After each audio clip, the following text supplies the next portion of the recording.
بسم اللہ الرحمن الرحیم۔ شروع اللہ کے نام سے جو بڑا مہربان نہایت رحم والا ہے۔ لقد أنزلنا إليكم كتابا فيه ذكركم أفلا تعقلون۔ معراج میں جبریل سے کہنے لگے شاہ امم، تم نے تو دیکھے ہیں بہت، بتلاؤ تو کیسے ہیں ہم۔ روح نے کہنے لگے اے ماج بھی تیری قسم، آفاق ہا گردیدم میرے پتاں ورزیدم، بسیار خوباں دیدم لیکن تو چیرے دیگری، رب عالم نے تجھ کو بلایا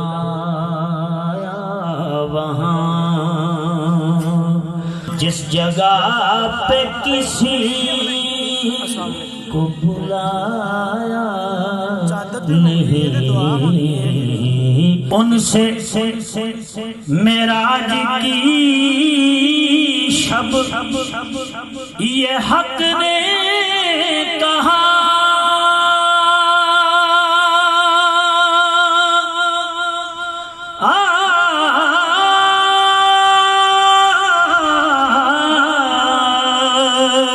ان سے معراج کی شب یہ حق نے کہا،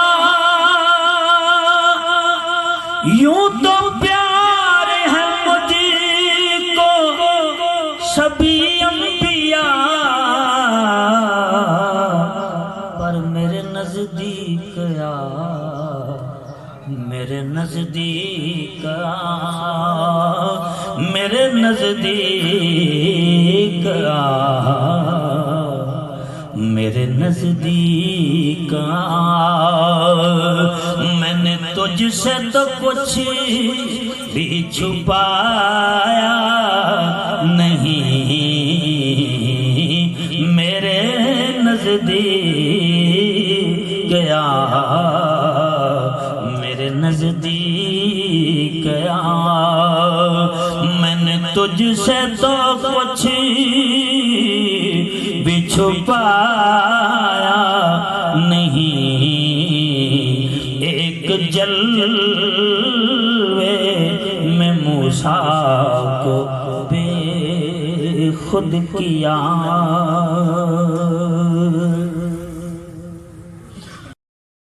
السلام علیکم ورحمۃ اللہ وبرکاتہ۔ الصلاۃ والسلام علیک یا سیدی یا رسول اللہ وعلی آلک وصحابک یا حبیب اللہ۔ الصلاۃ والسلام علیک یا سیدی یا رسول اللہ وعلی آلک وصحابک یا نبی اللہ۔ الصلاۃ والسلام علیک یا سیدی یا رسول اللہ وعلی آلک وصحابک یا محمد رسول اللہ صلی اللہ علیہ وآلہ وسلم۔ نحمدہ ونصلی علی رسولہ الکریم، اما بعد، اعوذ باللہ من الشیطان الرجیم، بسم اللہ الرحمن الرحیم۔ سبحان الذی اسری بعبدہ لیلا من المسجد الحرام الی المسجد الاقصی الذی بارکنا حولہ لنریہ من آیاتنا انہ هو السمیع البصیر۔ میرے دوستان محترم، چونکہ معراج النبی کا یہ ماہ ہے، اس ماہ میں اللہ تبارک تعالیٰ نے اپنے محبوب صلی اللہ علیہ وسلم سے ملاقات کی، اسی نسبت کی وجہ سے آج ہم نے یہ فیصلہ کیا کہ آج کا دن جو ہے ہمارا جو بیان ہے وہ معراج النبی صلی اللہ علیہ وسلم پر ہوگا۔ ہم نے یہ بیان اس انداز سے کرنا ہے کہ اللہ رب العزت نے اس کا ذکر کیسے کیا قرآن میں۔ ویسے اللہ تبارک و تعالیٰ کے رسول صلی اللہ علیہ وسلم کی ساری زندگی ہی ایک معجزہ ہے۔ کیا؟ پوری زندگی ایک معجزہ ہے۔ مگر آج ہم آقا دو جہاں صلی اللہ علیہ وسلم کے جس معجزے کا ذکر کرنا چاہتے ہیں وہ نبوت کے 10ویں سال مدینہ سے ہجرت کرنے سے پہلے، ہجرت سے 1 سال قبل، رجب کی 27ویں شب یہ واقعہ پیش آیا۔ مدینہ جب ہجرت ہوئی اس سے 10 سال پہلے، نبوت کے 10 سال پہلے اور ہجرت کے 1 سال پہلے، جبکہ نبوت کا دعویٰ کیے ہوئے 10 سال گزر چکے تھے اور ابھی آپ مدینہ تشریف نہیں لے گئے تھے، 1 سال بعد تشریف لے گئے۔ تو اللہ تبارک و تعالیٰ نے 27ویں شب کو رجب کی یہ واقعہ پیش ہوا۔ تاریخ انسانی میں اسے معراج نبی صلی اللہ علیہ وسلم سے عبارت کیا گیا ہے۔ اس رات رب کائنات نے پوری کائنات کو اپنے محبوب صلی اللہ علیہ وسلم کے لیے آراستہ و پیراستہ کیا۔ رب ذوالجلال نے اپنے محبوب شافی محشر صلی اللہ علیہ وسلم سے ملاقات کا اہتمام کیا۔ انسانی عقل آج تک اس واقعے پر حیران و ششدر ہے، اسے کچھ سجھائی نہیں دیتا کہ یہ سب کچھ کیسے اور کیوں کر ہو گیا۔ اس کی بڑی وجہ لفظ معجزہ سے ناآشنائی ہے جو ہمیں سمجھ نہیں آتی۔ معجزہ کے متعلق پتہ ہی نہیں ہے کہ معجزہ کہتے کسے۔ دوسری بات، یہ جو معجزہ یا کرامت ہوتی ہے یہ اس بندے کے اختیار میں نہیں ہوتی، اللہ کے اختیار میں ہوتی ہے۔ اللہ خود کرتا ہے، وہ اللہ کا ارادہ ہوتا ہے۔ اور اس لفظ معجزہ کا جو معنی ہے وہ میں بیان کر رہا ہوں اور اس کی وضاحت بھی کرنا چاہوں گا۔ آپ لوگ معراج مصطفیٰ صلی اللہ علیہ وسلم کے اس انوکھے معجزے کے ایک ایک پہلو کی روحانیت کو پھر محسوس کریں گے جب آپ اس کا معنی جان سکیں گے۔ آقا دو جہاں صلی اللہ علیہ وسلم کے اس انوکھے مقام کو جان سکیں اور آپ اس سے استفادہ حاصل کر سکیں۔ یہ ایسا واقعہ جو معراج کا ہے پہلے کسی نبی کسی رسول کے ساتھ نہیں ہوا۔ ہاں، مختلف ادوار میں مختلف انبیاء کے دور میں اللہ تعالیٰ نے آنے والے لوگوں کے لیے تھوڑا تھوڑا واقعہ بیان کیا ہے۔ کیا واقعہ بیان کیا؟ جیسا کہ سورۃ الکہف ہے، اس میں اللہ نے بتا دیا کہ میں ہر چیز پر قادر ہوں، میں جو چاہوں کر سکتا ہوں۔ اللہ تبارک تعالیٰ نے ان کو 300 سال تک سلائے رکھا، کیونکہ یہ بیان بہت بڑا ہے اور ہم پہلے کر چکے ہیں، اس لیے اس پر مزید گفتگو نہیں کریں گے۔ ایک اور واقعہ ہے، اس کے اوپر ہم انشاءاللہ تعالیٰ آگے چل کر گفتگو کریں گے۔ لفظ جو معراج ہے اور معراج کے متعلق جو معجزہ کا لفظ استعمال کیا گیا، اس کا مادہ جو ہے وہ ہے اجزا یا یعجزو یا اجزن۔ اب ان کے معنی کیا ہے؟ ان کے معنی یہ ہے کہ کسی چیز پر قادر نہ ہونا، کسی چیز پر قادر نہ ہونا، گرفت نہ ہونا، کسی کام کی طاقت نہ رکھنا، کسی امر سے عاجز آ جانا۔ جیسے عربی میں محاورہ بولا جاتا ہے عجز فلانا عن الامر، کہ جو فلاں شخص ہے وہ اپنے اس کام سے عاجز آ چکا ہے، نہیں کر سکتا۔ وہ مقصد آسان لفظ میں یہ ہے کہ ایسا کام جو وہ بندہ خود نہ کر سکتا۔ بات سمجھ آ رہی ہے نا؟ مختلف ادوار میں معجزہ کی مختلف تعریفات بیان کی گئی۔ امام خازن رحمۃ اللہ علیہ فرماتے ہیں کہ اللہ کے نبی اور رسول کی طرف سے ایک چیلنج ہوتا ہے، اور باری تعالیٰ کے اس فرمان کا وہ آئینہ دار ہوتا ہے کہ میرے بندے نے سچ کہا، جس کے ساتھ وہ معجزہ ہو رہا ہے، جس کے ساتھ وہ بات ہو رہی ہے، اللہ کہتا ہے کہ وہ جو کچھ بھی کہہ رہا ہے وہ ٹھیک کہہ رہا ہے، بس تم اس کی اطاعت کرو اور پیروی کرو۔ اس لیے کہ نبی اور رسول کا معجزہ جو کچھ اس نے فرمایا ہوتا ہے، اس کی حقانیت، اس کی صداقت پر حتمی دلیل ہوتا ہے۔ اسے معجزہ کا نام اسی لیے دیا گیا کہ اس کی مثال مخلوق نہیں دے سکتی، کوئی شخص اس کی مثال نہیں دے سکتا۔ اسی طرح جو روحانیت ہے، روحانیت اسی وجہ سے چھپی ہوئی ہوتی ہے کہ اس کو آپ ثابت نہیں کر سکتے، اس کی آپ دلیل نہیں دے سکتے، اس لیے روحانیت عام نہیں ہوتی، وہ خاص بندوں کے پاس ہوتی ہے، اور وہ بندے ہوتے ہیں جو اس کو برداشت کر سکتے ہیں۔ جو برداشت نہیں کر سکتے ان کے پاس روحانیت نہیں آتی۔ برداشت کے متعلق ایک چھوٹا سا واقعہ بیان کروں گا کہ ایک شخص تھا، اس نے اپنے مرشد صاحب کی 20-25 سال خدمت کی۔ اس نے سوچا یار مرشد صاحب مجھے کچھ نہیں دیتے۔ انہوں نے کہا شیخ صاحب ہم جاتے ہیں کہ آپ مجھے کچھ نہیں دے رہے۔ انہوں نے کہا یار آپ میرے مرید ہیں، میں آپ کو نہیں چھوڑوں گا، آپ چھوڑ کے چلے جاتے ہو تو چلے جاؤ۔ وہ چلا گیا۔ رات ہوئی، اس کی آنکھ کھلی تو اس نے دیکھا چھت نظر نہیں آ رہی، ستارے نظر آ رہے ہیں، ادھر دیکھا دیواریں نظر نہیں آ رہی۔ قصہ لمبا ہے لیکن مختصر بیان کروں گا کہ اس نے بہت سارے واقعات دیکھے۔ صبح کو وہ گیا، اس نے کہا کہ مرشد صاحب میں نے بہت سارے واقعات دیکھے، مجھے سمجھ آ گئی کہ آپ نے کچھ عطا کر دیا ہے۔ انہوں نے کسی اور مرید سے کہا کہ جوتا لاؤ، اس کے سر پہ جوتے مارو، اس کے سر پر جوتے مارو۔ اس کی وجہ کہ یہ تو شرعام باتیں کرنے لگ گیا ہے۔ تو اس لیے روحانیت چھپی ہوئی چیز ہے۔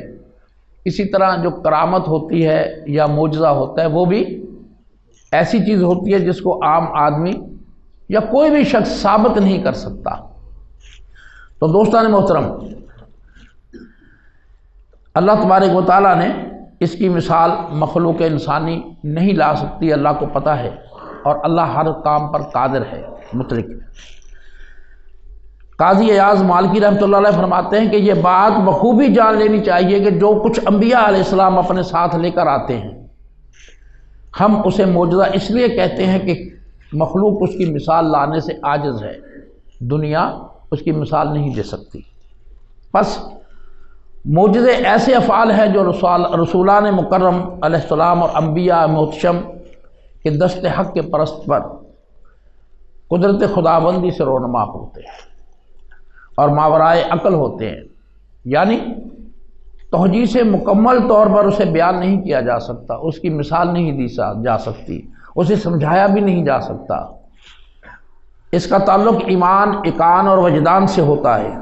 سادہ لفظوں میں یہ بات سمجھا رہا ہوں کہ معجزہ کو عقل کی کسوٹی پر سچ ثابت نہیں کیا جا سکتا۔ آج تک سائنس بھی لگی ہوئی ہے، جو لوگ معراج کو نہیں مانتے وہ بھی آج تک یہی کہے جا رہے ہیں۔ کوئی کہتا ہے کہ جسمانی ہے، کوئی کہتا ہے روحانی ہے، کوئی کچھ کہتا ہے، کوئی کچھ کہتا ہے، لیکن آگے چل کر بیان کریں گے۔ جو سائنس ہے وہ بھی لگی ہوئی ہے، لیکن اللہ کے فضل و کرم سے جو رب نے بات کہہ دی وہ اٹل اور حقیقت ہے، اور کوئی اس کو جھٹلا نہیں سکتا۔ سائنس انگنت مراحل طے کرنے کے باوجود بھی جزوی تعبیر و توثیق کرنے کے قابل ہوئی ہے، وہ کلی طور پر اس پر گرفت نہیں کر سکی۔ مگر آپ کو ماننا پڑے گا، ایمان لانا پڑے گا کہ انسانیت نے یہ ہوتے ہوئے دیکھا ہے۔ معراج شریف کو اس دور کے لوگوں نے دیکھا، آپ صلی اللہ علیہ وسلم نے خود بیان کیا، آپ صلی اللہ علیہ وسلم کے لب و مبارک سے یہ الفاظ نکلے، اور ہمارے جیسے لوگ ہوتے نا تو منحرف ہو جاتے۔ کیا ہوتے؟ منحرف ہو جاتے۔ انہوں نے ایمان ہی نہیں لانا تھا، لیکن قربان جائے حضرت صدیق اکبر رضی اللہ تعالیٰ عنہ کے کہ انہوں نے بات ہی نہیں کی، انہوں نے کہا یار جو میرا محبوب کہتا ہے وہ سچ ہے۔ ایسے جانثار لوگ تھے۔ تو میرے دوستو، رسول اکرم صلی اللہ علیہ وسلم نے جو افعال سر انجام دیے ان سے صرف ہم عشق تو کر سکتے ہیں، اس میں ہم دلیلیں، نقائص، یہ ہمارے سے نہیں ہو سکتا۔ یہ وہی لوگ کرتے ہیں جن کا ایمان کامل نہیں۔ اب میں تھوڑی سی بات کرنا چاہتا ہوں معجزہ کے متعلق۔ معجزہ اللہ کی طرف سے ہوتا ہے، مگر اس کا ظہور اللہ کے نبی یا رسول پر ہوتا ہے، عام آدمی پر نہیں ہوتا۔ عام آدمی جو ولی ہوتا ہے اس کے اوپر اگر ہوتا ہے تو وہ کرامت کہتے ہیں۔ لوگوں کو یہ بھی نہیں پتا، بہت سارے لوگوں کو، کہ کرامت کسے کہتے ہیں اور معجزہ۔ نبی کے اوپر جو بات ہوتی ہے اسے معجزہ کہا جاتا ہے، جو ولی کے اوپر ایسا معاملہ ہو اسے کرامت کہتے ہیں، اسے معجزہ نہیں کہتے۔ معجزہ فطرت کے قوانین اور عالم اسباب کے برعکس ہوتا ہے۔ معجزہ نبی اور رسول کا ذاتی فعل نہیں ہوتا، جو میں نے پہلے بھی عرض کی، یہ اللہ رب العزت کی طرف سے عطا کردہ فعل ہوتا ہے۔ معجزے کا ظہور چونکہ قوت الہی یعنی اللہ کی قوت سے ہوتا ہے، اس لیے انسانی عقل اس کے سامنے سر تسلیم خم کرنے پر مجبور ہوتی ہے۔ ہم اب اپنے اصل موضوع کی طرف آتے ہیں۔ اللہ رب العزت نے سرکار دو عالم صلی اللہ علیہ وسلم کی معراج کا ذکر کن الفاظ میں کیا؟ اس واقعے کا ذکر اللہ پاک نے قرآن پاک میں 3 مقامات پر کیا۔ پہلا مقام ہے سورۃ بنی اسرائیل۔ اس کی روشنی میں ہم ایک آیت بیان کریں گے، پھر اس کے متعلق بیان کریں گے جو ہم نے پہلے آیت پڑھی، سبحان الذی اسری بعبدہ۔ اس کا ترجمہ میں بیان کر رہا ہوں۔ پاک ہے وہ ذات، بڑے غور سے سننا، پاک ہے وہ ذات جو رات کے تھوڑے حصے میں اپنے محبوب بندے کو مسجد احرام سے مسجد اقصی تک لے گئی، جس کے گرد و نواح کو ہم نے بابرکت بنا دیا، اور ہم اس کو اپنی نشانیاں دکھائیں گے۔ بے شک وہی خوب سننے والا اور خوب دیکھنے والا ہے۔ میرے دوستو، آپ نے ترجمہ سنا۔ ان تمام سوالات کے جوابات حقانی واحد مل جاتے ہیں جو ناقص عقل نے واقعہ معراج کے بارے میں اٹھائے ہیں۔ اس آیت کے اندر وہ جوابات ہیں۔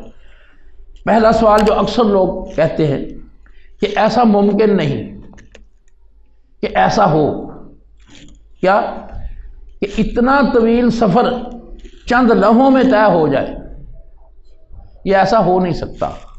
تو اس کا جواب سادہ سا ہے کہ مسافت طے کرنے کے لیے وقت کا انحصار جو لے جانے والا ہے اس کی طاقت پر ہے، جو لے کر جانے والا ہے اس کی طاقت پر ہے۔ ایسا ہے کہ مثال کے طور پر آپ نے جانا ہے کراچی، اگر آپ پیدل جاتے ہیں تو آپ کو 1 ماہ بھی لگ سکتا ہے، اگر آپ بس میں جاتے ہیں تو آپ گھنٹوں میں چلے جائیں گے، اگر آپ جہاز میں جاتے ہیں تو آپ جلدی جلدی چلے جائیں گے، 1-2 گھنٹوں میں پہنچ جائیں گے۔ تو وہ ثابت یہ ہوا کہ جو لے جانے والی طاقت ہے وہ طاقتور ہونی چاہیے، تو پھر اس کا ٹائم اسی کے حساب سے بنتا ہے۔ کیونکہ یہ اللہ تبارک و تعالیٰ نے اپنے محبوب صلی اللہ علیہ وسلم کو چشم زدن میں تمام مسافتیں عبور کرائی۔ اب ہے کوئی جو اللہ کی طاقت و قوت پر سوال کر سکے؟ تو میں قرآن پاک سے ایک واقعہ بیان کروں گا کہ حضرت عزیر علیہ السلام تھے، انہوں نے ایک سفر کیا، سفر پر جا رہے ہیں، ان کا گزر ایک بستی سے ہوا۔ انہوں نے دیکھا کہ یہ بستی بالکل برباد ہے، اجڑی ہوئی ہے، لوگ ختم ہو چکے ہیں، ہڈیاں ان کی نکل رہی ہیں، ہڈیاں بھی سڑی ہوئی ہیں۔ اب انہوں نے اللہ سے ذکر کیا، قال انا یحیی ھذہ اللہ بعد موتھا، اے اللہ کیا اس اجڑی اور برباد بستی کو دوبارہ زندہ کیا جا سکتا ہے؟ کیا ایسا ہو سکتا ہے؟ کیسے اس کا احیاء ہوگا؟ کیسے زندہ ہوں گے؟ کیسے دوبارہ آباد ہو سکتے ہیں؟ تو اللہ تعالیٰ فرماتے ہیں فَأَمَاتَ اللَّهُ مِئَةَ عَامٍ ثُمَّ بَعَثَهُ، تو اللہ نے اس پر موت وارد کر دی۔ کس پر؟ عزیر علیہ السلام پر۔ جبرائیل امین عزرائیل علیہ السلام سے کہا کہ ان پر موت وارد کر دی جائے۔ اب فرمایا قال کم لبثت، جب اللہ نے موت وارد کر دی اور 100 سال بعد ان کو دوبارہ اٹھایا اور سوال کیا کہ تم کتنے عرصے رہے ہو؟ قال کم لبثت، تو انہوں نے جواب دیا قال لبثت یوما او بعد یوم، کہ مجھے محسوس ایسے ہوا کہ جیسے میں دن کا کچھ حصہ سویا ہوں یا ایک دن سویا۔ میں اپنے پاس سے بات نہیں کر رہا، قرآن پاک سے بات کر رہا ہوں، کیونکہ یہ آپ نے شاید نہیں سنا ہوگا پہلے۔ اس کے بعد اللہ تبارک و تعالیٰ نے کہا کہ قال بل لبثت مئات عام ثم، اللہ نے کہا تم 100 سال سوتے رہے ہو، ایک دن نہیں۔ پھر فرمایا فانظر الی طعامک و شرابک لم یتسنہ، تم ذرا اپنے کھانے اور مشروب کو دیکھو، کیونکہ جب وہ سفر پہ روانہ ہوئے تو ان کے پاس ایک سواری تھی، گدھا، حمار کہتے ہیں گدھے، وہ گدھے پر بیٹھے ہوئے تھے۔ تو آپ نے اللہ تعالیٰ نے ارشاد فرمایا کہ تم اپنی ان چیزوں کو دیکھو، پانی کو دیکھو۔ ان کے پاس انگور کا ایک پانی تھا، کھانا تھا۔ اب وہ کھانا بھی بالکل ٹھیک ہے، پانی بھی بالکل ٹھیک ہے، تو اللہ پاک فرماتے ہیں کہ پھر تم وانظر الی حمارک، اپنے گدھے کی طرف دیکھو، وَلِنَجْعَلَكَ آیَةً لِلنَّاسِ، جو بالکل ختم ہو چکا ہے، اس کی ہڈیاں نکل آئی ہیں، اس کا گوشت ختم ہو چکا ہے، ہڈیاں سڑ چکی ہیں، ٹھیک ہے جی۔ وَلِنَجْعَلَكَ آیَةً لِلنَّاسِ، جو بالکل ختم ہو چکا ہے، وَانظُرْ إِلَى الْعِظَامِ كَيْفَ نُنشِزُهَا، کہ یہ اس لیے کیا ہے کہ نشانی تمہیں بنانا ہے تاکہ تم دوسروں کے لیے نشانی بن جاؤ، اس لیے تمہیں زندہ رکھا ہے، گدھے کو نہیں زندہ رکھا۔ تمہیں بتایا ہے کہ میں قادر ہوں، قوت والا ہوں، میں جو چاہوں کر سکتا ہوں۔ پانی بھی خراب ہو سکتا تھا، روٹی بھی خراب ہو سکتی تھی، لیکن وہ خراب نہیں ہوئی۔ اللہ تعالیٰ نے اپنے پیغمبر کو بھی سمجھایا اس واقعہ سے۔ تو میرے دوستو، پھر وہ کہتے ہیں وانظر الی العظام کیف ننشزها، ان ہڈیوں کو ہم کیسے ابھارتے ہیں، تم ذرا دیکھو غور سے۔ وہ ہڈیاں ابھر کر کیسے کھڑی ہو جاتی ہیں، ثم نکسوها لحما، پھر تم دیکھو ہم کیسے اس پر گوشت چڑھاتے ہیں۔ فلما تبین لہ، تاکہ تم دیکھ لو۔ فرمایا قال اعلم ان اللہ علی کل شیء قدیر، کہا میں نے پوری طرح جان لیا، پیغمبر نے فرمایا میں نے پوری طرح جان لیا کہ اللہ تو ہر چیز پر قادر ہے، لوگوں کو آپ زندہ دوبارہ کر سکتے ہیں، مجھ کو سمجھ آ گئی ہے۔ تو میرے دوستو، جب اللہ تبارک و تعالیٰ، میرا یہ بیان کرنے کا مقصد یہ تھا کہ جب اللہ تبارک و تعالیٰ اپنے ان انبیاء کے لیے ان کو 100 سال تک سلا سکتے ہیں، کیا پیارے محبوب کو چشم زدن میں عرش معلیٰ پر نہیں لے جا سکتے؟ ٹھیک ہے نا۔ آگے پھر اب ہم چلتے ہیں اگلا۔ اس آیت میں ایک لفظ آیا ہے اسرا، جس کے معنی ہے رات کی سیر کے، دن کی سیر نہیں، کیا؟ رات کی سیر۔ کیونکہ معراج کا واقعہ رات کو پیش آیا اس لیے لفظ اسرا استعمال کیا گیا۔ اس کے ساتھ ہی فرمایا کہ لیلا، اس کا مطلب کیا ہے؟ رات کا تھوڑا سا حصہ۔ کیا؟ رات کا تھوڑا سا حصہ۔ مطلب اللہ تعالیٰ نے مکمل طور پر لوگوں کو سمجھانے کے لیے یہ بات کہی کہ کہیں ایسا نہ کہیں کہ شاید پتہ نہیں کب لے کے گیا تھا اللہ، نہیں، اللہ تعالیٰ نے خود کہا کہ بھئی رات کا تھوڑا سا حصہ تھا اور رات کا ٹائم تھا۔ اب اللہ پاک نے پھر فرمایا بے عبد، میرا خاص بندہ، عبد کہتے ہیں بندے کو جو جسم اور روح کا مجموعہ کہلاتا ہے، اور اگر معراج صرف روح کی ہوتی تو اللہ تعالیٰ فرماتا ہے بروحا بروحا، لیکن اللہ نے یہ نہیں فرمایا، اللہ نے کہا بے عبد، بندے کو جسم کے ساتھ میں لے کر گیا ہوں کہ میں نے جسمانی معراج کرائی ہے۔ یہ اللہ پاک ان لوگوں کا سوال کا جواب دے رہے ہیں جو کہتے ہیں کہ معراج جسمانی نہیں تھی بلکہ روحانی تھی۔ عبد کے ساتھ وہ اضافہ کیا، فرمایا بے عبد، خدا نے یہ ایک کی اضافت لگا کر لوگوں کو یہ بتا دیا کہ میرے محبوب صلی اللہ علیہ وسلم کہ اس عظیم معجزے سے آگاہ ہو کر لوگ کہیں شرک کا شکار نہ ہو جائے، جیسا کہ پہلے لوگ نصارہ کے وہ شرک کا شکار ہو گئے تھے۔ خدا بندے قدوس نے رسول اکرم صلی اللہ علیہ وسلم کو نبوت کا تاج پہنایا، فرمایا لقد جاءکم رسول قد جاءکم من اللہ نور یا ایھا النبی انا ارسلناک شاہدا ومبشرا ونذیرا، یعنی مخلوق کو بتا دیا میرا محبوب رسول صلی اللہ علیہ وسلم نبی بھی ہے، نور بھی ہے، شاہد بھی ہے، مبشر بھی ہے، لیکن جب میں نے اپنے پاس بلایا تو عبدیت سے نوازتے ہوئے فرمایا بے عبدہ، کہ یہ میرا خاص بندہ ہے۔ حاضرین مجلس، اللہ تبارک و تعالیٰ نے آیت مذکورہ کا آغاز سبحان سے کیا۔ حاسدین و منکرین اس پر اعتراض نہیں کر سکتے کہ اللہ خود فرما رہا ہے۔ اس نے کیوں ایسا کیا؟ کیونکہ کفار و مشرکین کسی نہ کسی صورت میں خدا کو ضرور مانتے تھے، اس لیے فرمایا وہ ذات جس نے اپنے محبوب صلی اللہ علیہ وسلم کو معراج کی نعمت سے سرفراز فرمایا، وہ ذات جو ہر نقص اور عیب سے پاک ہے، جس کی کوئی ابتدا نہ ہے نہ کوئی انتہا ہے، وہ ذات جسے چاہتی ہے عطا کرتی ہے۔ اعتراض کرنے والے بھول رہے ہیں کہ ناممکن تو صرف انسان کے لیے ہے، خدائے بزرگ و برتر کے لیے کچھ بھی ناممکن نہیں، اس کا دائرہ عمل محدود نہیں ہے۔ اللہ پاک نے فرما دیا سبحان الذی، یہ فرما کر اپنی الوہیت کی یکتائی کو وعدہ کر دیا، اور آقا دو جہاں صلی اللہ علیہ وسلم کے لیے عبد فرما کر یہ وعدہ کر دیا کہ عبدیت میں وہ یکتا ہے میرا محبوب عبدیت میں یکتا ہے اور میں الوہیت میں یکتا ہوں، اس کی عبدیت ہر نقص سے پاک ہے۔ قل هو اللہ احد، اللہ نے اپنے لیے فرمایا کہ میں بے مثال ہوں، میری کوئی مثال نہیں ہے، اور رسول کریم صلی اللہ علیہ وسلم بے عبد اپنی زندگی میں بے مثال و بے نظیر ہیں۔ اسی طرح محبوب صلی اللہ علیہ وسلم کی بھی کوئی مثال نہیں۔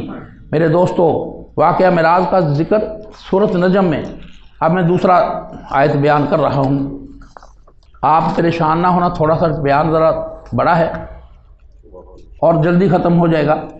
وَالنَّجْمِ اِذَا هُوَ مَا ضَلَّ صَاحِبُكُمْ وَمَا غَوَىٰ، میں اس کی آپ کو ترجمہ پڑھ کے سنا دیتا ہوں تاکہ ٹائم بچ جائے۔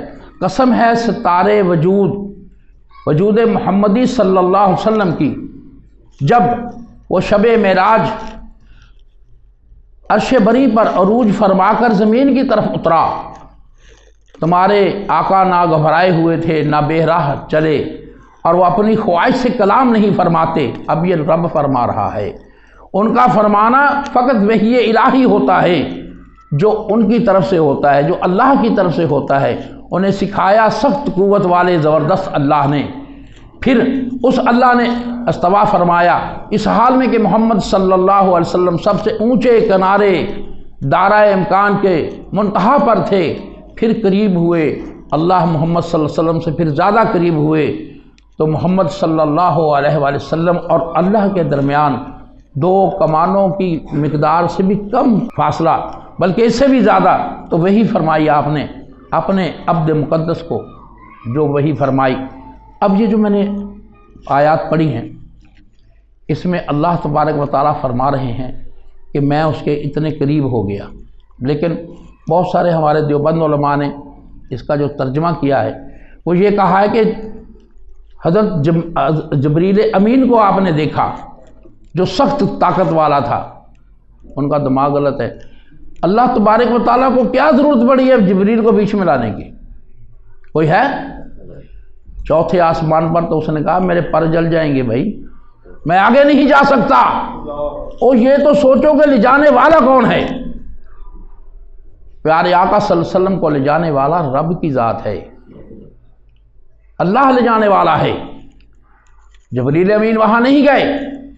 تو میرے دوستو، یہ جو رب نے کہا نا کمان، اس کا بھی میں وضاحت کر دوں کہ ابھی تک بھی سعودیہ میں جو ان کے سردار لوگ ہیں، جو ان کا دیہاتی ماحول ہے، جب کوئی گڑبڑ ہو جاتی ہے تو دو کمانوں کو ملا کر وہ ایک تیر چلاتے ہیں۔ اللہ نے چونکہ ان کی یہ ایک رسم تھی، اسی لیے رب تعالیٰ نے یہ فرما دیا ان کو سمجھانے کے لیے، کیونکہ کفار سے اللہ تعالیٰ مخاطب ہے کہ جو کمانوں کا جو تیر ہے، جیسے دو کمانیں جوڑ کر آپ تیر چلاتے ہیں، اسی طرح میں اپنے محبوب کے قریب ہو گیا، کوئی فاصلہ نہیں رہا۔ تو میرے دوستو، اس کے بعد اللہ نے جو وحی فرمائی وہ اللہ جانتا ہے یا محبوب جانتا ہے، اس کو آج تک کوئی روشنی نہیں ڈال سکا۔ تو یہاں ایک بات بڑی غور طلب ہے کہ اللہ پاک نے آیت کے آغاز میں کیا کہا؟ قسم اٹھائی۔ رب العالمین نے قسم اٹھانا ایک غیر معمولی بات، یہ اس بات کی دلیل ہے کہ جس کا ذکر آگے کرنا ہے وہ ایک بلند پایا معاملہ ہے، اس کا عقل کی کسوٹی پر پرکھنا مشکل ہے، بلکہ عرض سماوات کی قدرت کاملہ کا جو مظہر ہے وہ جان کر دل و جان سے آپ کو قبول کرنا پڑے گا۔ اللہ رب العزت نے قسم کھائی، فرمایا النجم، مجھے قسم ہے روشن ستارے کی۔ ائمہ تفسیر نے اس آیت میں موجود لفظ کے مختلف معنی لیے ہیں، مگر سب سے معتبر معنی حضرت امام جعفر رضی اللہ تعالیٰ عنہ نے بیان فرمایا۔ آپ رضی اللہ تعالیٰ عنہ نے فرمایا النجم سے مراد محمد مصطفیٰ صلی اللہ علیہ وسلم۔